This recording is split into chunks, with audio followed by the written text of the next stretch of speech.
It is an ancestral thing, I think. I think the fact that my family 2,500 years ago may well have lived on a crannog.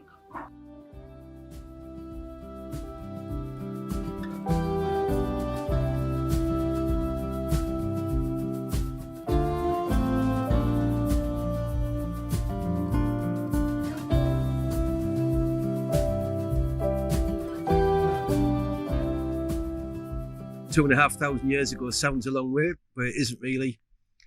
81 grandmas, I think somebody's worked it out at.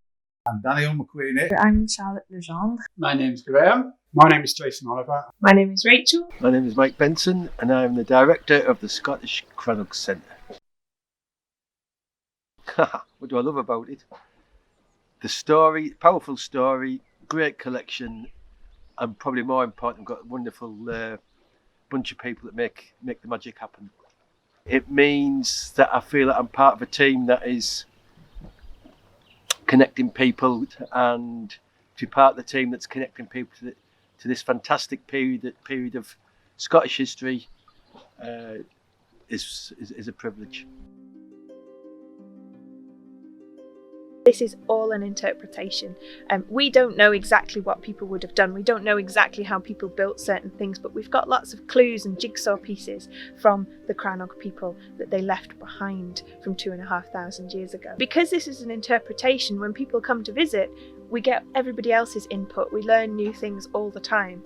But if somebody came back to now from 2,500 years ago, the one thing that they would recognise are the artefacts in our collection, and that's what all this is based around. It's based around real archaeologically found objects, artefacts, pieces of history and pieces that people made thousands of years ago, and that is what grounds this centre and brings it all to life. My name is Rachel and I am one of the duty managers at the Crannog. I'm also the event coordinator and I do some community archaeology work.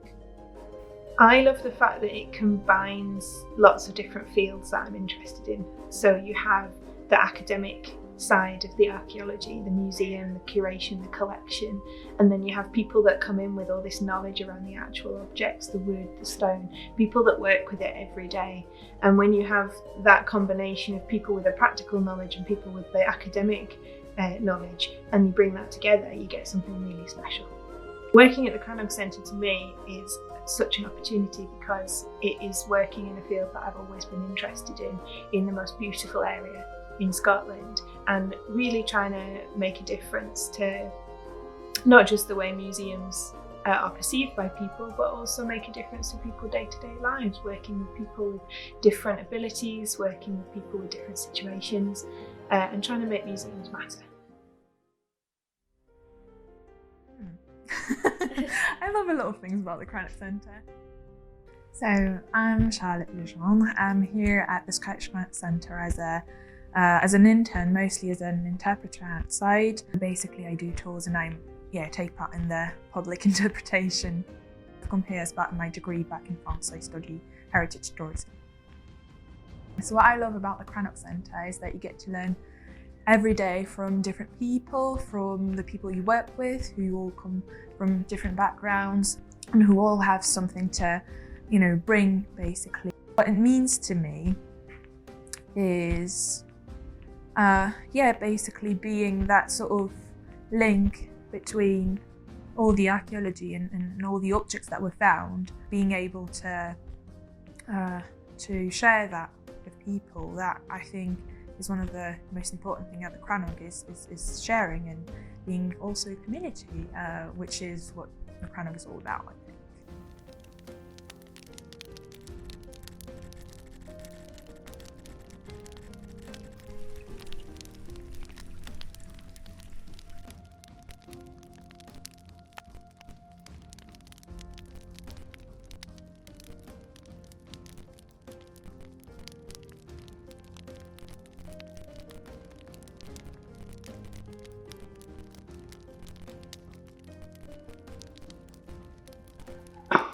Do you want a long answer or do you want a short answer? My name's Graham. I am an Iron Age interpreter, but I am also training to become the resident storyteller.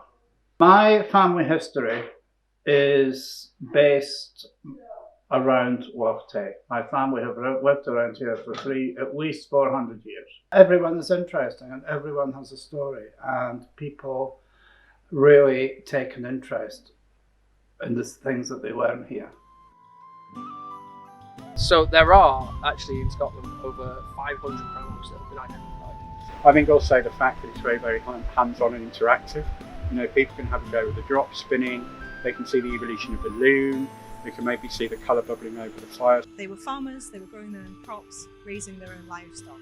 But as well as that, they had all the food they could find in the natural environments as well. By the time people leave the textile, they think, oh my God, you know, they have these abilities to make these colours and weave these beautiful garments. They'd be collecting things like nettles, which you can put into a soup or stew, cleavers, maybe wild garlic as well. So they actually had quite a wide range of food. We also have a number of different types of archaeology. We have a 3,500 year old log boat, which is just behind me actually, in the lock still, amongst a long list of other different things too. What does it mean to me? I think what it means to me is it gives me a lot of creative freedom. I can express myself very clearly. I have the freedom to discover things, and I enjoy working with the people around me. And I think it kind of instills a sense of self-confidence, and it allows me to take risks and to solve problems. My name is Jason Oliver, and I work in the textile area. And at the moment I'm doing experimental archaeology where I am looking at reconstructing a piece of textile that we actually found at the site of the excavation. What I love most about working at the Crannog Centre is it's a truly unique environment. Nowhere else is really like this, and it encourages you to be creative, it encourages kind of problem solving, it encourages you to kind of think differently and think laterally, and you're also working amongst kind of quite brilliant minds as well. People are very kind of focused and driven in to solve problems, and everyone is obsessed with history here, and I think that's what makes it a really, really good environment to work in. Just a new appreciation for how clever the people of the past are. It looks wonderful on a day like this. Look at it, it's beautiful. Like a living museum, you know, that you can actually see how people used to live years ago. Actually, people doing the work that they used to do. It's been really, actually, just really great to see something a bit different. They were extremely intelligent, extremely knowledgeable people. But it gives you a view of another way of life a long time ago that we've lost, you know, we don't know anymore. Well, we're definitely coming back.